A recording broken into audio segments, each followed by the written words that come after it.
Morning, everyone, and welcome to your morning report for Monday, 31 March 2025. This is Robert standing in for Mike. Let's get inside the Beltway. So first, the former IRS Commissioner Charles Rettig warned over the weekend that thousands of accountants and tax professionals that he's taught that across the United States have been asked by clients why those clients should file or pay taxes this year. And he said this is due to the perception that the IRS will be abolished and that IRS enforcement will actually be lowered because the Trump administration is making cuts at the agency.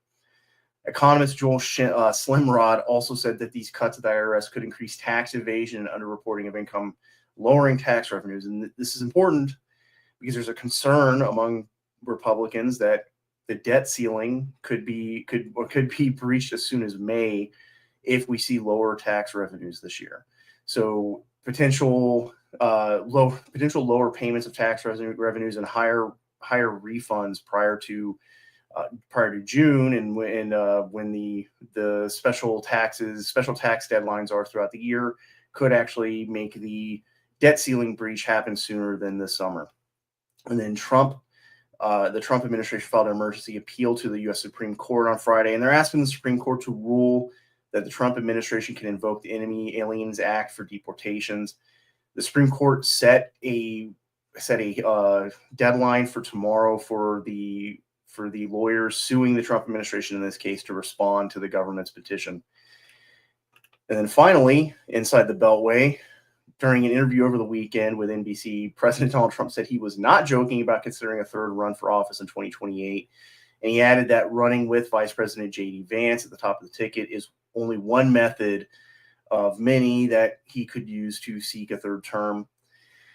So this is an interesting development because according to some legal scholars over the last 2 decades and arguments back and forth, the 22nd Amendment preventing a term-limited president from running as vice president and taking over as acting president in the line of succession is an open legal and political question. And one of these papers was actually from 1999, towards the end of the Clinton administration, from 2 legal scholars, Bruce Peabody and Scott Gant. And they argued that the 22nd Amendment actually would not stop a 2-term president from running as vice president and being in the line of succession, or in any other position within the line of succession, like Speaker of the House or President of the Senate. Another paper actually published ahead of the 2016 election points out that there are multiple legal arguments that a term-limited president could make a run as vice president. And there has been, since 1956, about 5 years after the 22nd Amendment was passed, a resolution to repeal the 22nd Amendment has been introduced 54 times between 1956 and 2009. And that is at least once in every session of Congress. And there have been other presidents who have voiced opposition to the 22nd Amendment or considered vice presidential runs, including Truman, Eisenhower, Reagan, and Clinton. So I think what's important about this is that, like many other issues during Trump's second term in the last roughly 2 months, this now seems to be an open legal and political question. And if Trump's serious about his run or making a run as vice president in 2028 or whatever other method he decides on to try to seek a third term, this is likely to create a constitutional crisis, and I think could increase domestic political tensions because there's going to be a lot of Democratic resistance to Trump trying to make this move. And then I also think Trump is likely using this talk of a third term to push media coverage of the Trump official signal chat out of the news cycle. Moving on to our roll-ups for today. According to the CDC, confirmed measles cases in the United States increased by 28% last week alone. It's now sitting at 483 cases across 19 states. 400 of those cases alone have been reported in Texas. And we're now almost 200 cases above the total for 2024. And I think, as I said before, when I started seeing these jumps in measles confirmed cases, I think, like most times between 2000 and now, this is, I think, likely due to a foreigner coming into the United States with measles from a country that doesn't have, or that hasn't eliminated measles through the MMR vaccine, starting off this outbreak. And that's based on reports over the last 2 or 3 years where we've seen measles outbreaks at some of these immigrant detention centers around the United States, like in Chicago. And then Finally, in the domestic roll-ups, the Idaho Federal District Court has temporarily blocked Idaho House Bill 83, and it was passed and signed last Thursday. And this is due to an ACLU lawsuit that was filed against the state. And this House Bill 83, it creates state-level immigration crimes of illegal entry, and trafficking a dangerous illegal alien. And this allows law enforcement in Idaho to arrest illegal immigrants suspected of committing other crimes like shoplifting, littering, trespassing. And we talked about this in 2023 when Texas did this during the Biden administration, that I thought other states would start to follow Texas's lead. And in this case, Idaho seems to be the first of these other red coalition states to do this. And this looks like a new front opening in this legal and political fight over immigration. And Jared, if you could come on to run us through your roll-up items, please. Absolutely. So Defense Secretary Hegseth wrapped up his Asia tour this weekend, and he did so in Japan. There were a couple of big announcements. They're moving forward with phase 1 of upgrading the Japanese Self-Defense Force Joint Operations Command, or JJOC, which was announced last month. And just a quick reminder, that is the Joint Command where the Japanese and American forces will share command over both of those forces in the event of any kind of emergency they may need. Additionally, both nations will increase their presence in southwestern Japan, which we've covered that quite extensively over the last couple of weeks, and build complementary military industrial bases for ships, aircraft, and missiles. Down a little bit farther south over in the Philippines is increasing its naval presence in the West Philippine Sea, which is commonly known as South China Sea, and in northern Luzon, specifically to cover the waters between the Philippines and Taiwan. And all of this is with an eye toward Chinese aggression in both of those areas. Moving a little bit closer to home, China announced that the Chinese government announced that they're going to review the CK Hutchison and BlackRock port deal to, quote, safeguard fair competition in the market and protect the public interest.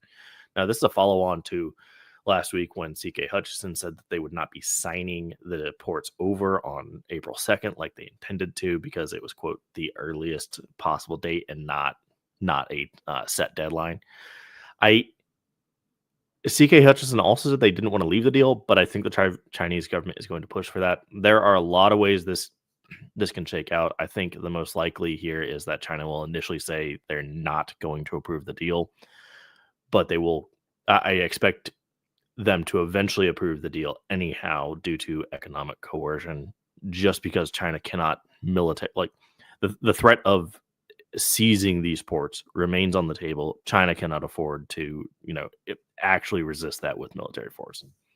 Have you seen any other moves from the Panamanian government on this? I think when we first reported, in, I want to say January, the Panamanian government actually started to review the CK Hutchison contract. I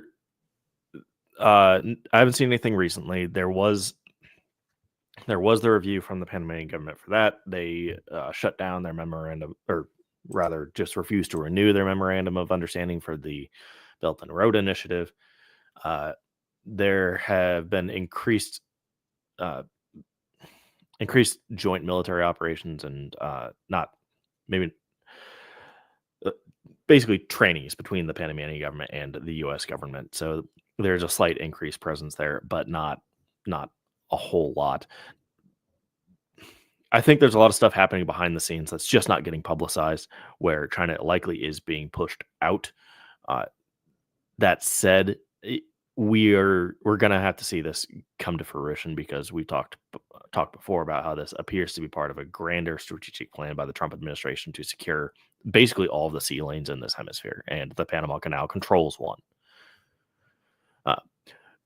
Moving over to the Middle East, Israel ordered Rafah to be evacuated this morning, and all Gazans are to head to a camp over on the border with Egypt. We've actually covered a very similar situation, I think, last year, which set off quite a few tensions over in Egypt.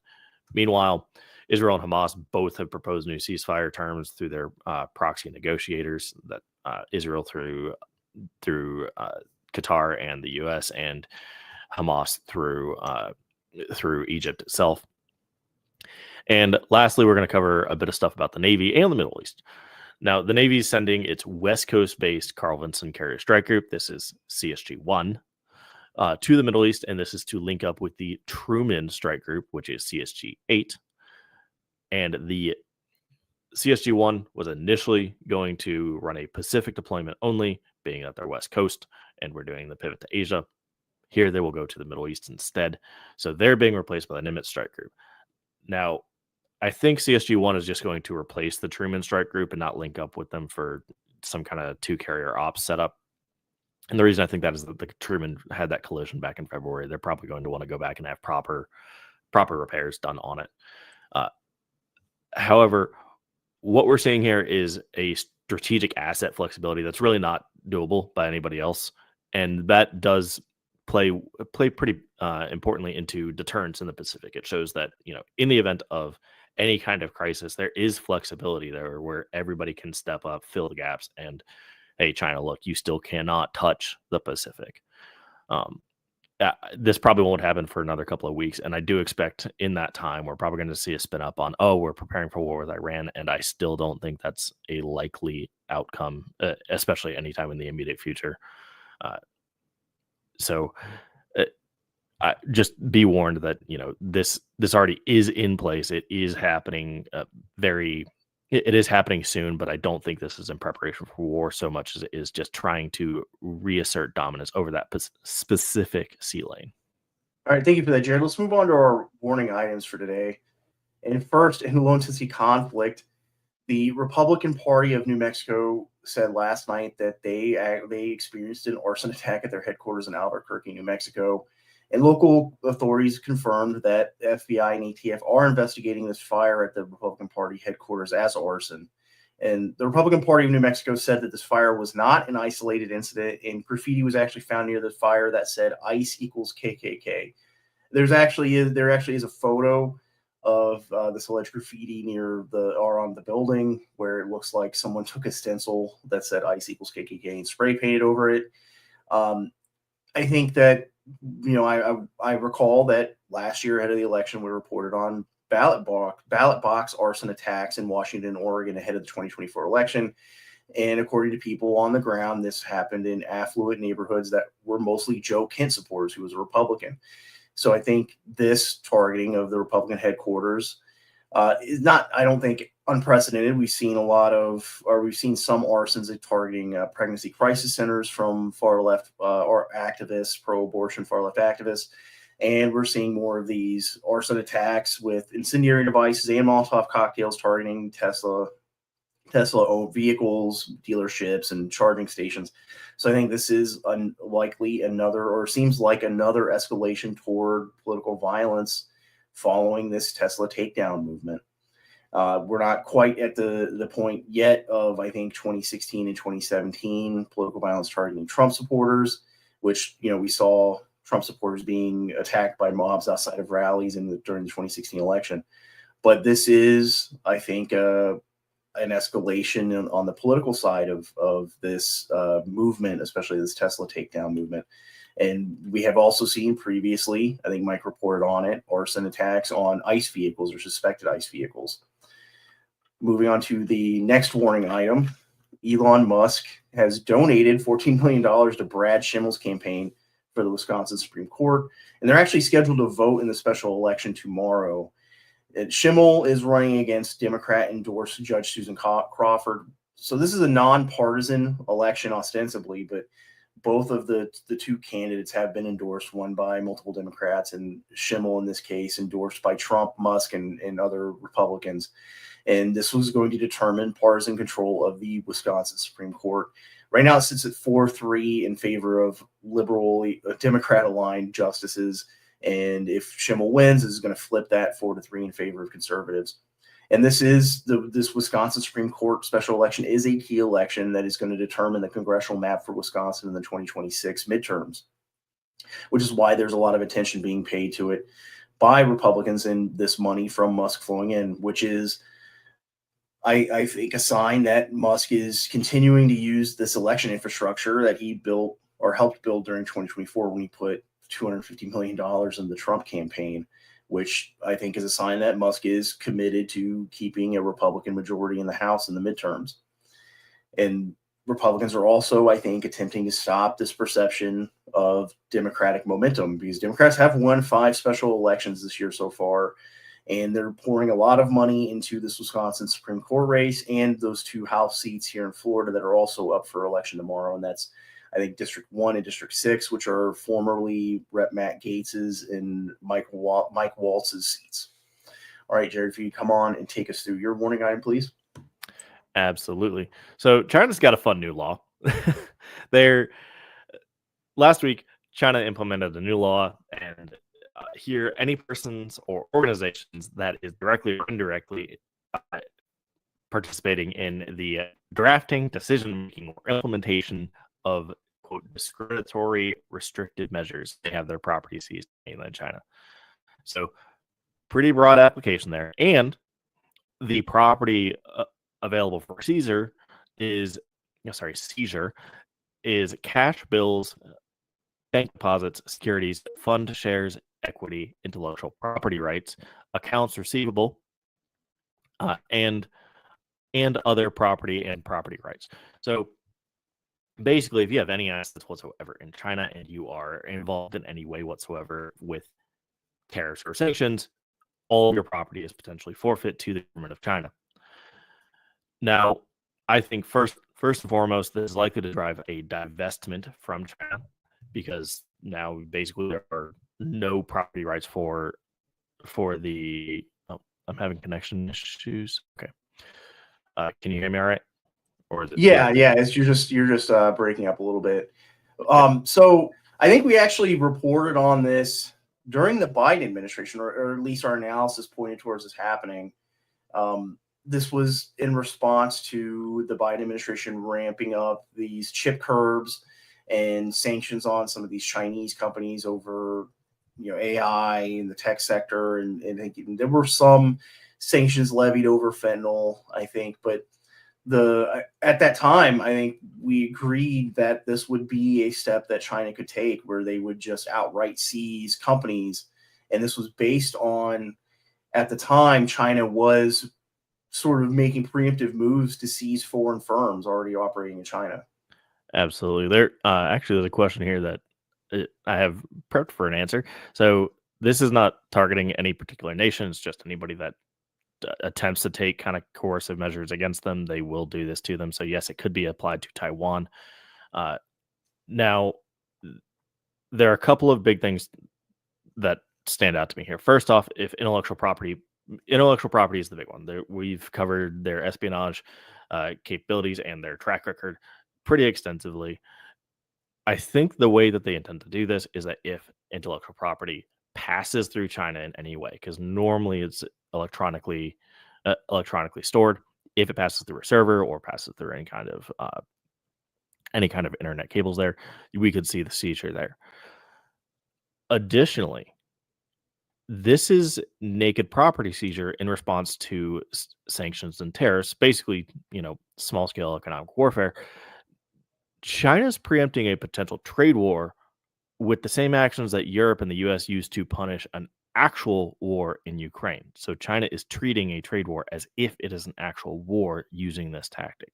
That is that's very escalatory, because basically what this is doing is going to drive further economic warfare, which could potentially lead to such heightened tensions that we may see accidental warfare, or even just an outright move toward open war. I don't think that's the most likely cause. I think we're going to see people back off of this, and this will likely not be broadly implemented initially. Nevertheless, the potential is there, and the history of this tactic shows that this is a means of war. So you reported, I think it was last week or the week before, the UK is targeting Chinese foreign, or I think it wasn't the UK, it was another EU country, but they're targeting for Chinese foreign direct investment in North Africa. We're seeing some of this trade war escalation between China and other countries like Canada and Mexico. Do you think this is a signal from China that they're trying to tell basically Trump and Western allies, hey, knock it off, or we're going to escalate this fight to in a way that is not directly, cannot be directly responded with by tariffs. I do. I also think that, so since it's not just saying, oh, we intend to use this against the United States,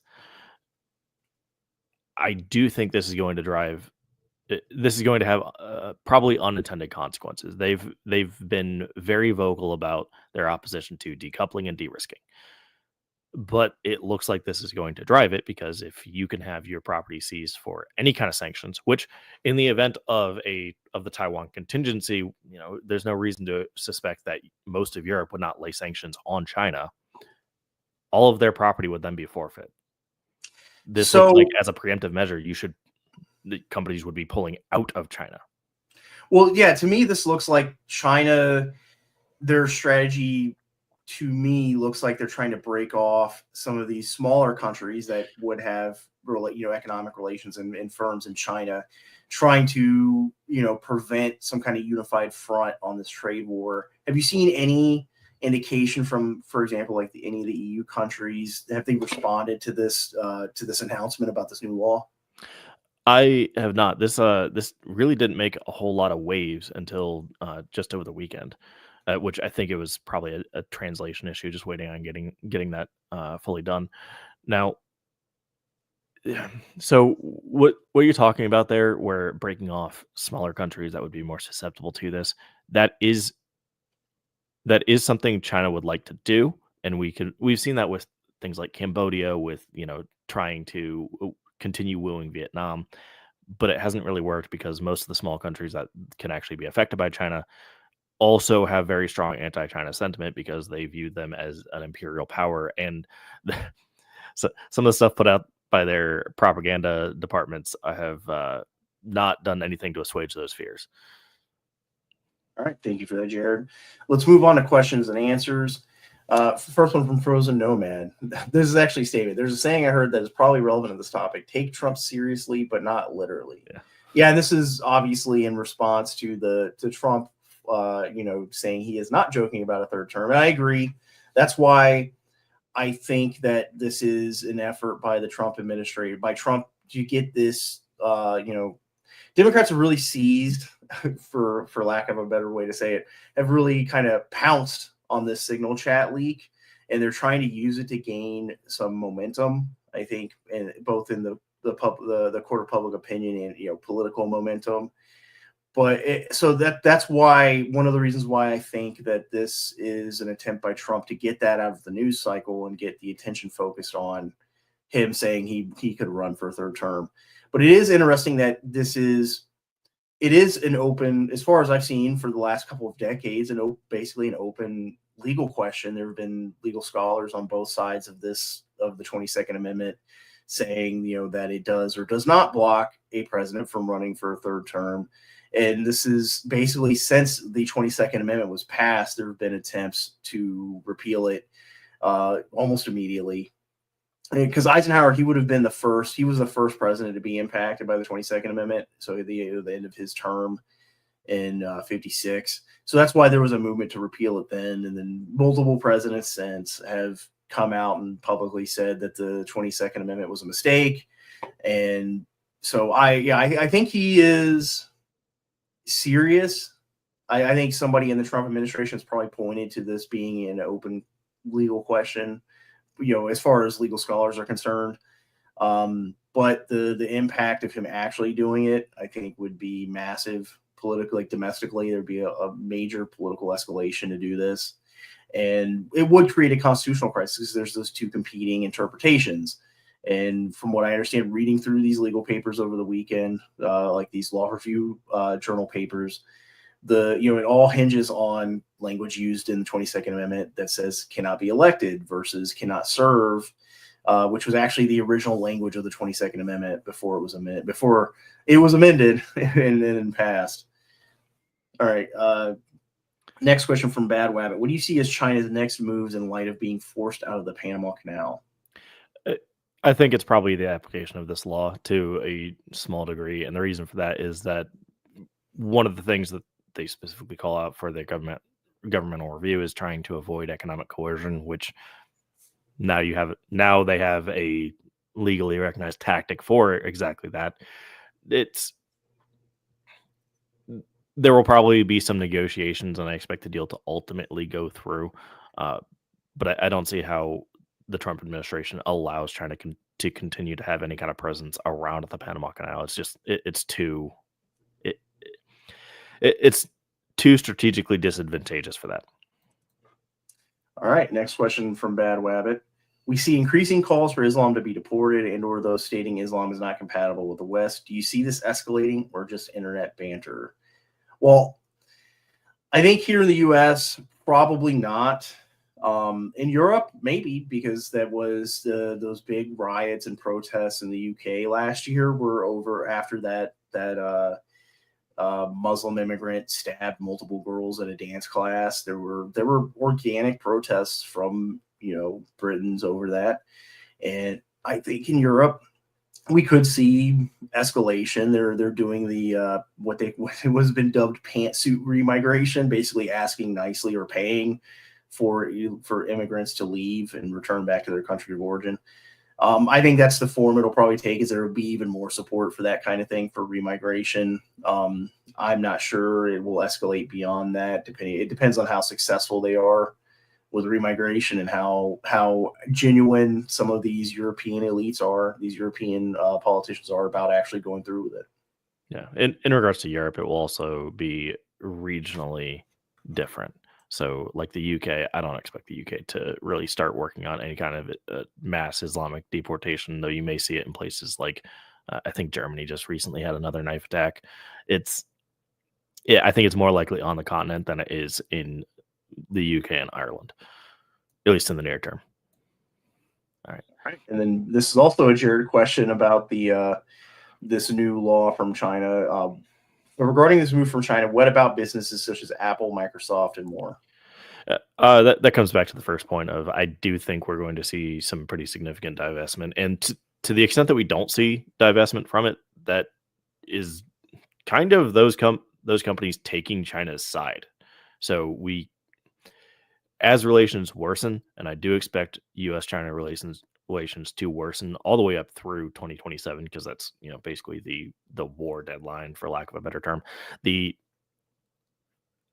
I think we're going to probably see some governmental push on these companies to get out of China from the U.S. government, because you have to choose a side at some point, and being stuck over there, you either leave of your own accord or China will seize you. All right, and then also related to this from Red Flyer Media, is this a new excuse to confiscate business assets owned by Western companies located in China? Well, I think this was the point we made back last year when it looked like China was first making this move. They want to seize these assets, and part of it is, I imagine, their conception of national security being used as a reason to do this. Yeah, that's probably the best way to put it. I wouldn't frame it as an excuse so much as it is China does see the actions of the U.S., its Western allies, and all of its Pacific allies as a threat to national security. Because as far as China's concerned, they're rightfully a superpower, but they are not practically a superpower. So they need to get there. Thus, when you see all of these companies saying, well, hey, maybe I want to leave, you see countries going, well, maybe I want to actually prefer the US and not you, or Japan and not you. That does threaten China from the Chinese perspective, because they're looking at it going, no, you are rightfully part of our sphere of influence, and it was only due to foreigners that you're not part of our sphere of influence. So, an excuse, maybe, but I think it's much more accurate to say, yes, this is part of a national security concern, and they feel much more cramped than most people because they view Taiwan as a breakaway region, which is on their doorstep. Well, I think there's a parallel or a mirror here on the U.S. side, because we've done effectively the same thing with these Chinese telecoms.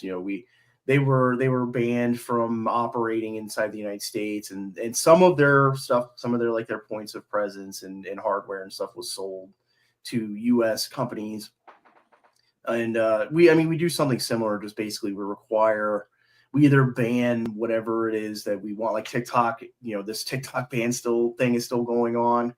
We ban TikTok, but the alternative, the solution to that, without to revoke that ban or prevent that ban, is for them to sell to a U.S. company, and that's how we do that. That's how we do it. They're basically, I think it's due to their political cultural model currently, is that they don't want to or can't or see it as not expedient to force a sale of local businesses to Chinese firms. They can just seize it, saying, well, this is a new national security law, and this is, we just outright seize it rather than force a sale to a Chinese firm, which in reality is also basically part of the Chinese government anyway. Yeah, there could be some follow-on effects as well. Kind of, I guess, strong horse diplomacy would be one of the better ways to put it. Basically, if a superpower starts seizing assets, there's no reason to think that smaller countries would not follow suit. So if you've outsourced to like Burma, Vietnam, and they don't like what you're doing, and other superpowers are already doing it, there's no reason to think that they wouldn't also at least consider it. So this may have a push effect on nearshoring and friendshoring, if not reshoring outright, just to create secure supply chains for it, basically any nationalistic government. Well, yeah, I think when you said small countries seizing foreign-owned assets, the first thought I thought it was, I think you covered it Friday, was this British Steel situation where it's owned by a Chinese firm and they're about to close it down. So, like, the UK will not be making steel for the first time since steel, basically, since steel was a thing. Like, Yep. they're no longer going to be, creating steel.